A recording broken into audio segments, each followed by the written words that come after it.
ಜಿಪಿಯಲ್ಲಿ ಕೆಲಸ ಆಗಬೇಕು ಅಂದರೆ ಕಾಸು ಕೊಡಲೇಬೇಕಾ? ಇಲ್ಲಾಂದರೆ ಕೆಲಸನೇ ಆಗಲ್ವಾ? ಬೆಂಗಳೂರು ಪಾಲಿಕೆಯಲ್ಲಿ ಬೃಹತ್ ಭ್ರಷ್ಟಾಚಾರ ನಡೀತಾ ಇದೆ ಅಂತ ಒಂದು ಗಂಭೀರವಾದಂಥ ಆರೋಪ ಕೇಳಿಬಂದಿರೋದು. ಗ್ರೇಟರ್ ಬೆಂಗಳೂರು ಪ್ರಾಧಿಕಾರದಲ್ಲಿ ಲಂಚಾವತಾರ ಬಯಲಾಗ್ತಾ ಇದೆ. ಕಟ್ಟಡ ಮಾಲೀಕರಿಂದ ಹಣ ವಸೂಲಿ ಮಾಡಿದ ಇಂಜಿನಿಯರ್ಸ್ ವಸಂತಪುರದಲ್ಲಿ ಎ ರೋಹಿತ್ ಮತ್ತು ಟೀಮ್ನಿಂದ ಹಣ ವಸೂಲಿ ಮಾಡಲಾಗ್ತಾ ಇದೆ ಅಂತ ಆರೋಪ. 3 ಅಂತಸ್ತಿನ ಕಟ್ಟಡ ಮಾಲೀಕನಿಗೆ ಜಿಬಿಎ ಅಧಿಕಾರಿಗಳಿಂದ ಕಿರಿಕ್ ಮಾಡಲಾಗಿದೆಯಂತೆ. ನಿರ್ಮಾಣ ಹಂತದ ಕಟ್ಟಡ ಮಾಲೀಕರಿಂದ ಹಣಕ್ಕೆ ಡಿಮ್ಯಾಂಡ್ ಇಡಲಾಗಿದೆ. ಅನಧಿಕೃತ ಕಟ್ಟಡದ ನೆಪ 1.5 ಲಕ್ಷ ಹಣಕ್ಕೆ ಡಿಮ್ಯಾಂಡ್. ಜಿಬಿಎ ರೋಹಿತ್ ವಿರುದ್ಧ ಹಣ ವಸೂಲಿ ಮಾಡಲಾಗಿದೆ ಅನ್ನುವಂಥ ಆರೋಪ ಕೇಳಿ ಬರ್ತಾ ಇರೋದು.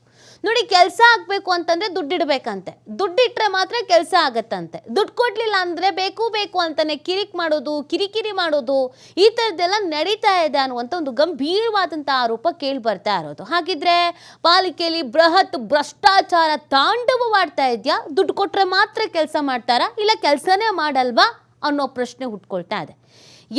ರೋಹಿತ್ ಮತ್ತು ಅಸಿಸ್ಟೆಂಟ್ ಅರುಣ್ ಇವರ ಮೇಲೆ ಗಂಭೀರವಾದಂಥ ಆರೋಪ ಕೇಳಿ ಬರ್ತಾ ಇರೋದು. ಸಹಾಯಕ ಅರುಣ್ ಮುಖಾಂತರವಾಗಿ ಇವರು ಹಣ ವಸೂಲಿ ಮಾಡೋದಂತೆ.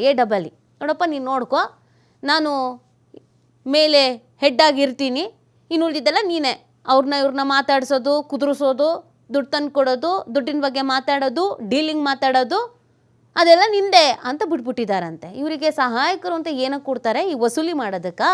ನಿಮಗೂ ಈ ಹಫ್ತಾ ವಸೂಲಿ ಎಲ್ಲ ಮಾಡ್ತಾರಲ್ಲ, ಆಮೇಲೆ ಈ ರೌಡಿಸಮ್ ಮಾಡೋರು ಇವರೆಲ್ಲ ಇರ್ತಾರಲ್ಲ, ರೋಲ್ ಕಾಲು, ಇವ್ರಿಗೂ ಏನು ವ್ಯತ್ಯಾಸ?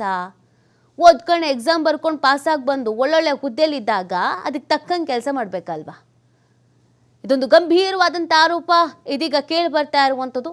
ಹಾಗಿದ್ರೆ ಬೆಂಗಳೂರು ಪ್ರಾಧಿಕಾರದಲ್ಲಿ ಲಂಚ ಇಲ್ಲದೇನೆ ಒಂದು ಕಡ್ಡಿನೂ ಅಲ್ಲಾಡ್ಸೋಕ್ಕಾಗಲ್ವಾ ಅನ್ನೋ ಪ್ರಶ್ನೆ. 1 ಲಕ್ಷಕ್ಕೆಲ್ಲ ಬೇಡಿಕೆ ಇಡ್ತಾರೆ ಅಂತಂದ್ರೆ ಪುಕ್ಷಟ್ಟೆ ಬರುತ್ತೇನ್ರಿ? 1 ಲಕ್ಷ ₹1 ಆಗಿರಲಿ, ಪುಕ್ಷಟ್ಟೆ ಬರತ್ತಾ? ಅವರು ದುಡಿಬೇಕು ತಾನೆ ನಿಮ್ಮಂಗೇನೆ, ಕಷ್ಟಪಡಬೇಕು ತಾನೆ ನಿಮ್ಮಂಗೇನೆ. ನಿಮ್ಮಂಗೆ ಕಷ್ಟಪಡೋದಲ್ಲ ಬಿಡಿ. ನೀವು ಹಿಂಗೆ ಅವ್ರ ತಲೆ ಮೇಲೆ ಇವ್ರ ತಲೆ ಮೇಲೆ ಟೋಪಿ ಹಾಕ್ಬಿಟ್ಟು ದುಡ್ಡು ಮಾಡ್ತಾ ಇದ್ರೆ ಇದು ಈಸಿ. ಬೆಂಗಳೂರು ಪ್ರಾಧಿಕಾರದಲ್ಲಿ ಲಂಚ ಕೊಟ್ಟರೆ ಕೆಲಸ ಆಗುತ್ತೆ ಅನ್ನುವಂಥ ಸುದ್ದಿ ಈಗ ವೈರಲ್ ಆಗ್ತಾ ಇರೋದು. ಎ ಮತ್ತು ಅಸಿಸ್ಟೆಂಟ್ ಇಬ್ಬರು ಮೇಲೂ ಕೂಡ ಗಂಭೀರವಾದಂಥ ಆರೋಪ ಕೇಳಿ ಬಂದಿದೆ.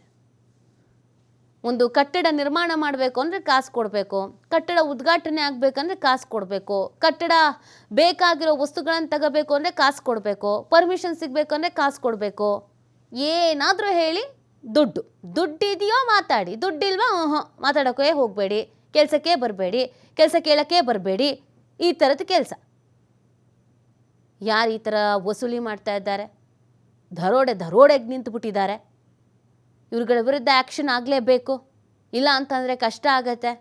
ಬೆಂಗಳೂರು ಪ್ರಾಧಿಕಾರದ ಕಡೆಗೆ ತಲೆ ಹಾಕೋಕ್ಕೆ ಜನ ಹೆದರ್ಕೊಳ್ಳೋ ಪರಿಸ್ಥಿತಿ. ಅಯ್ಯೋ ಬಿಡ್ರಿ, ಅಲ್ಲಿಗೆ ಆಗಲ್ಲ, ಕಾಸು ಕೊಡಬೇಕು, ಅವ್ರಿಗೆ ದುಡ್ಡು ಕೊಟ್ಟು ಸಾಕಾಗೋಯ್ತು, ದುಡ್ಡಿಲ್ಲದೆ ಏನು ಕೆಲಸನೇ ಮಾಡಲ್ಲ. ಬೇಕಾ ಈ ಥರದ್ದು ಮಾತುಗಳು? ಯಾರು ಇದಕ್ಕೆ ಗಮನ ಹರಿಸ್ತಾ ಇಲ್ವಾ? ಇವ್ರು ಆಡಿದ್ದೇ ಆಟನ ಹಾಗಾದರೆ ಕಿತ್ಕೊಂಡು ತಿಂತಾ ಇದ್ದಾರಾ? ಪ್ರಶ್ನೆ ಇದೆ.